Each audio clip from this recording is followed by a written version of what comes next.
my number one rule is hope for the best, plan for the worst. It's hard to find the moral high ground when we're all standing in the mud. I feel the plot about to thicken. Have you ever said, "This makes no sense," and someone tells you, "You're just not seeing it right"? Well, how do you know? You gotta know where to look and trust your own eyes. There are clues, even a template. Hello, I'm Lewis, and this is the Red Pill Diary. Come on in and join us. I've switched the lights on for you. It was a warm and sunny morning. Baie Saint-Pierre was crowded with mixed-use cargo ships, barks, square riggers, steam packets, cable ships, and the Roraima, which rocked gently at anchor. The bay was located on the leeward coast of Martinique and the Lesser Antilles. It provided a panoramic view of Mont Pelee.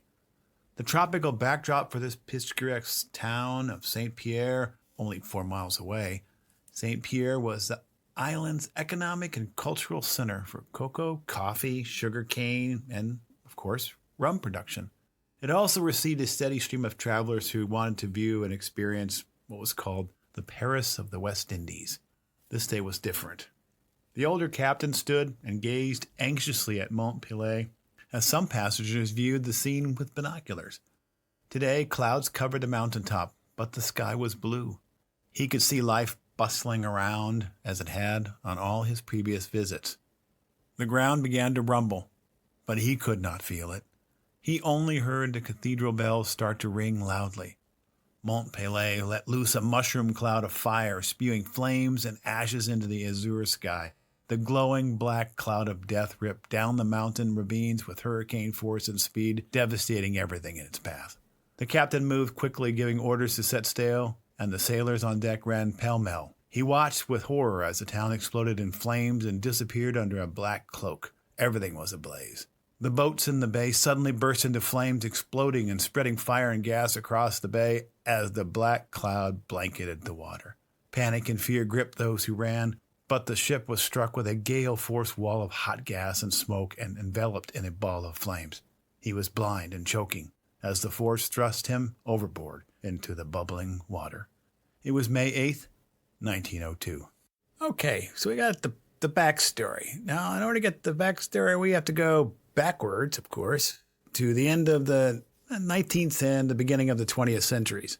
Now, following the discovery of gold in California and essentially opening the Pacific coast to the United States, the question of providing an alternative route to get to the Pacific and to transport that gold more safely and rapidly, and obviously less costly because, one, the distance. You had to travel around Cape Horn or across the wild countryside through the passes of the Rockies. Now, if you've ever seen videos of Cape Horn and the waves, that's where they do all the extreme surfing. That was a problem. And also, there's nothing like shipping gold out across vast terrain out in the open or the open seas. That didn't work out well for the Spanish treasure fleet. So one would expect, hey, here's gold. Hello, bandits, pirates. Just put it out in the open and you're going to attract all the people you don't want to attract. So American industrials, they wanted a quicker route and a safer route for the gold transfer, of course. They also wanted a route to be more competitive with the markets in Asia and China with Britain and the rest of Europe. They set out and performed a reconnaissance, and they started with the Isthmus of Tehuantepec in Mexico. It's actually the shortest distance between the Gulf of Mexico and the Pacific for a railroad crossing. They also looked at other areas, and eventually these titans of industry, they created a crossing, a railroad over Panama to connect the Gulf with the Pacific. So in competition with all this steamboat traffic, enter Cornelius Vanderbilt and the Accessory Transit Company. Now, Cornelius Vanderbilt's going to come up in a couple more of these episodes, as well as his family, another industrialist. But at this point, he was negotiating with Nicaragua over getting access or concessions to build a railway to ferry people across the isthmus to the Pacific and to the gold rush and be able to charge and compete with the other steamship companies at the time that had mail running from the United States through the Panama to the West Coast.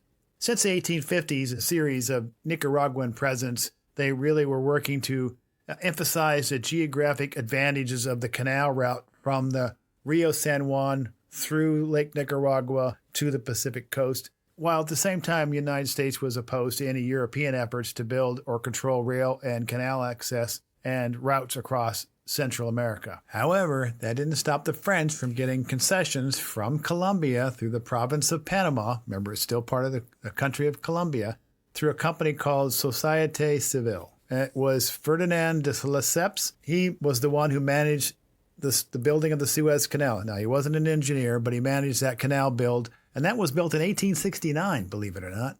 This company still believed they could build the Panama Canal. Now, notice the difference between these two canals. One's digging through sand, the other is an enduring feat of locks digging through Calabar Cut, dredging out the rivers, etc. in Panama. That didn't work out well for them, and eventually they filed for bankruptcy in 1888. There were some alleged allegations of fraud. One of the issues that stands out is that first thing they did when they got to Panama, they being the person who was running it, built a $150,000 mansion in Panama. That's equal to $5 million in today's money. So a new French company took over. It was called Nouvelle Compagnie, which means basically New Company of Panama, and they still couldn't get it through. So they scuttled the Panama route. It renewed the hope among Nicaraguans and many members of the U.S. Senate for an American-funded canal. Okay, now, so I don't sound like Charlie Brown's teacher, let's step it up to 1893, because this is an important event. It really is consistent with probably the last couple episodes. In 1893, the Americans backed a coup d'etat. Where? In Hawaii, the Hawaiian monarchy at the time. And the whole point was to protect the businesses of the United States industrialists surrounding the issue of sugarcane or sugar. It was the Hawaiian Commercial and Sugar Company in conjunction with California. Then it turned to, as you may know it if you're old enough, C&H Sugar. And that was to compete with Louisiana sugar growers, essentially put them out of business. Of course, they wanted it for a stopping point over to the Far East for trade primarily, but also as a military base, and you know that through Pearl Harbor. And in 1898, of course, that was the Spanish-American War. In Cuba, the USS Maine was destroyed, and they called the USS Oregon from the Pacific coast. And guess what happened? It took them 2 months to get to the Caribbean because they had to go around Cape Horn from the Pacific. It was a 2-month journey in order to replace that battleship that was sunk in Cuba's harbor. This highlighted the need for an isthmus crossing somewhere. In 1900, Congress continued negotiations with Nicaragua for access and concessions to build a canal with President Jose Santos Zelaya. Now, there were two options. One, the Nicaraguan route. It was overwhelmingly favored by Congress and other American industrialists with concessions from Nicaragua. And two, they had the option of the failed Panama route held by the bankrupt French company group, and the French wanted $109 million. So you ask me, Louis, why is this important? Well, it's important because if you've listened to the last 2 episodes, you see what the government has done through the CIA in these other countries.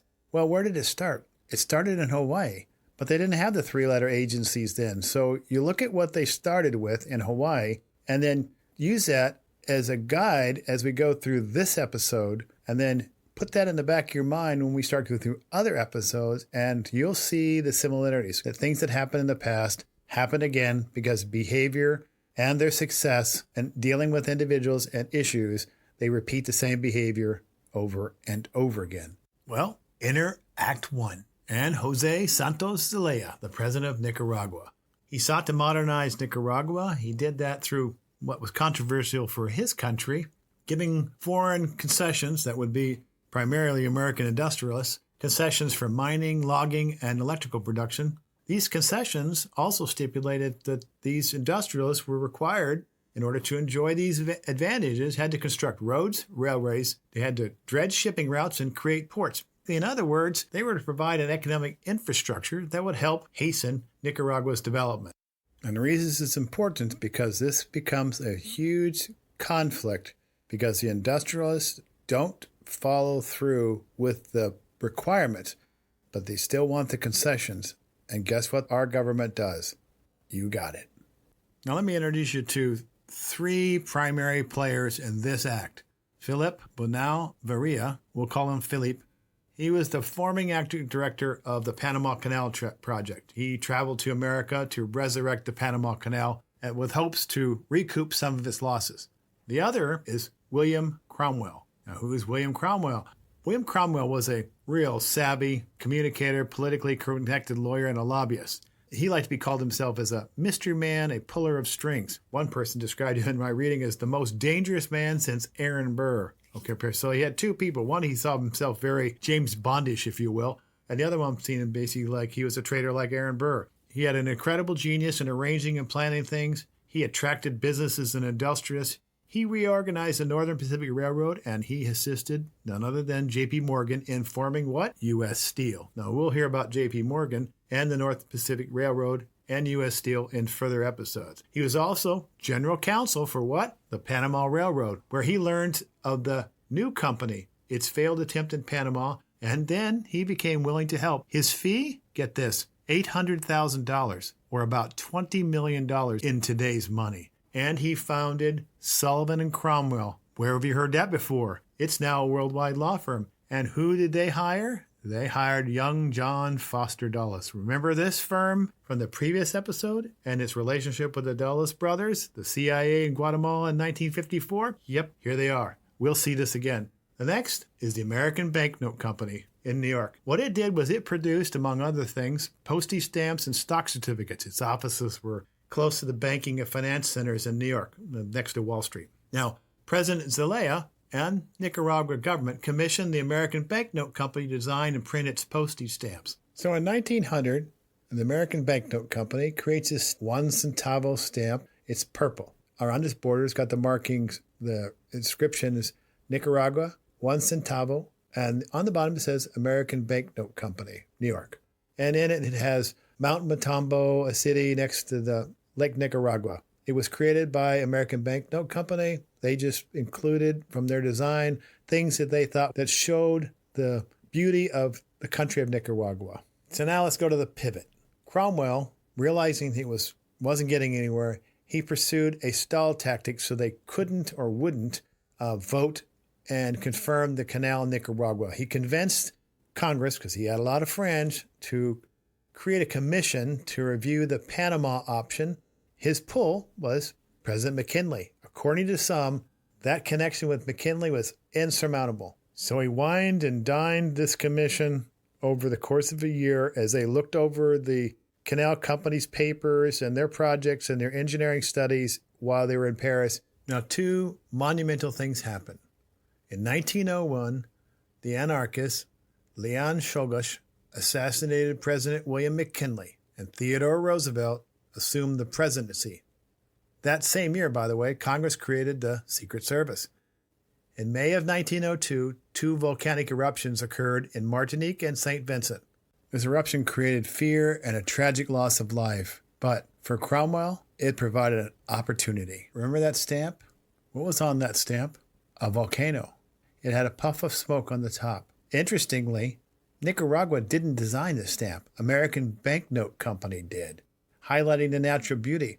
Little did it know that its design would stir and create a domino effect. Cromwell didn't lose any time taking advantage of the emotions surrounding the tragedy and the fear. He gathered all Nicaraguan stamps he could find and began shipping them and delivering his proposal for the Panama Canal versus the favored Nicaraguan canal with a copy of the stamp attached. He highlighted the issue of active volcanoes in Nicaragua, which at that time were dormant. And there are a few of them up and down that line, but not close to where this canal was going to be. And many of them hadn't erupted in over 200 years. But that didn't matter.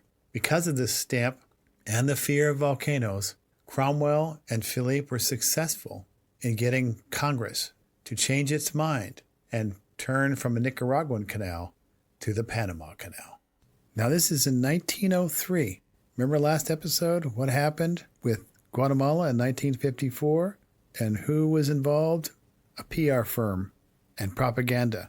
Now you see kind of where it started, although it's been around, but here it was used successfully by Cromwell. But there's more to this story about Panama and Nicaragua, so let's move on. Now the problem with the Panama Canal is Panama wasn't a country, but the U.S. negotiated the Hay-Heron Treaty with the nation of Colombia in 1903, and the United States Senate ratified it, but the Senate of Colombia did not. So, with the help of Philip, who had contacts in the province of Panama, and Theodore Roosevelt, remember his Roosevelt corollary, he set about behind the scenes to encourage a revolution in Panama, just like they did in Hawaii. Like they did in Hawaii, they used the same strategy. They sent a gunboat to park off the coast of Panama, showing his support, or the United States support, for the cause of the Panamanian independence. And of course, with the canal in mind, Panama declared independence, and the U.S. supported and recognized Panama. That same year, the United States signed the Hay-Buena-Varia Treaty, establishing the permanent U.S. right to the Panama Canal Zone that stretched across the isthmus. And in that Hawaii coup d'etat, who was there in 1893? John W. Foster. He was the Secretary of State under Benjamin Harrison. Remember him? He's the grandfather of the Dulles' brother and the father-in-law of who? Robert Lansing, the Secretary of State of Woodrow Wilson. So what's this all got to do with Nicaragua and the United States? And what's the similarity between that and Guatemala? Well, let's get to briefly introduce players of Act 2. President Zelaya was rightly frustrated and disappointed, and so he started to investigate the work of those primarily U.S. companies, those industrialists, who held concessions to determine if they were honoring the terms of those contracts, which he presumed they weren't doing. Of course, the companies complained, but it wasn't until William Howard Taft was elected and Philander Knox was Secretary of State until it ramped up. Now here we're going to see the steps that our government took to depose Zelaya from office in Nicaragua. And you say, why would it matter? Well, first you have to know who Philander Knox is and his relation to Nicaragua. Of course, it's a financial one, or at least allegedly a financial one. So let's look and see who Philander Knox, the Secretary of State, and what his interest is in Nicaragua. As Secretary of State under William Howard Taft, Philander Knox reportedly owned stock in the company. That would be U.S. and Nicaragua Company. He started Reed & Smith, one of the largest law firms in the world. Some of the firm's first clients were Andrew Carnegie, Henry Clay Frick, Andrew Mellon, Heinz Company, and the Bank of New York Mellon. Carnegie, Knox, Reed, and Fricks were also members of the South Fork Fishing and Hunting Club, who happened to be stewards of the South Fork Dam, which failed, and you would know it as the Jamestown Flood. South Fork Fishing and Hunting Club and its members avoided liability in that disaster. This company owned a gold mine in Nicaragua called La Luz Mining Company. It was the largest gold mines in eastern Nicaragua in the Mosquito Coast, or on the Mosquito Coast. Now, it's not mosquito as in bug, it's mosquito as in the Mosquito Nation, which is a native people group of Central America located on the eastern tip of Nicaragua and Honduras. The Secretary and Treasurer of La Luz Mining was Adolfo Diaz, who eventually, because of his friendliness with the American businessmen and the United States government, would replace Zelaya as president. So how did they do that? Well, they first started with propaganda. U.S. newspapers increasingly demonized Zelaya. They characterized him as a cruel tyrant who opposed his people and denounced his system of monopolies and concessions. That's pretty rich for a guy who's given American industrialists a bunch of concessions to dig gold, cut down trees, and potentially build a canal across his country. But you see, the American people don't know that because all they know is what's being shared in the newspaper, and that's propaganda. That's the benefit. If the government knows, you have no way of knowing what's really going on. The second is create conflict and the legal foundation for military intervention. Basically, they were saying he was starting to act out. Remember Theodore Roosevelt, his Roosevelt corollary in 1904? That we as a government, as a nation, have police power or a moral imperative that in cases of flagrant and chronic wrongdoing by a Latin American country, but they had to have chronic and flagrant wrongdoing. And that's when they escalate, and they increase the tensions within, and they fund it. Just like they did in Panama, they found a group of people, and they sent money through who? Adolfo Diaz, remember, he's going to be the new president. So they found someone who was favorable towards them that they were going to set up that would do what they wanted to do. And Adolfo Diaz was their guy. And the fourth step they decided to use, or believed they could use, and argued they should use, as related to the Monroe Doctrine and the Roosevelt Corollary, military force. And, like martial law. But in this case, they sent the Marines. The Marines went in, and the Marines stayed for almost a decade. Zelaya left, he went into exile, and Adolfo Diaz became president. And surprise, the president, Adolfo Diaz, a friend of the businessman and a friend of the United States, they signed the Bryan-Camaro Treaty in 1914. It was a treaty between the United States and Nicaragua by which the United States gained the right to construct a what?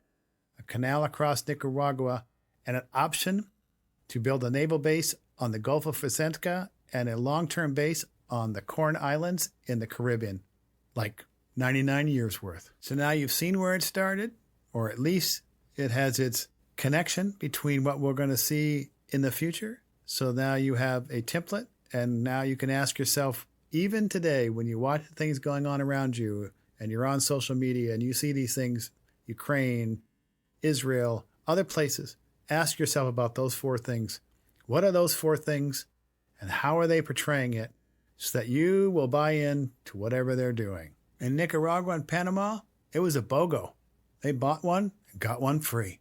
You add some PR with a gallon of Machiavelli, create chaos, throw in some military intervention, it's another one of those pesky, unintended consequences.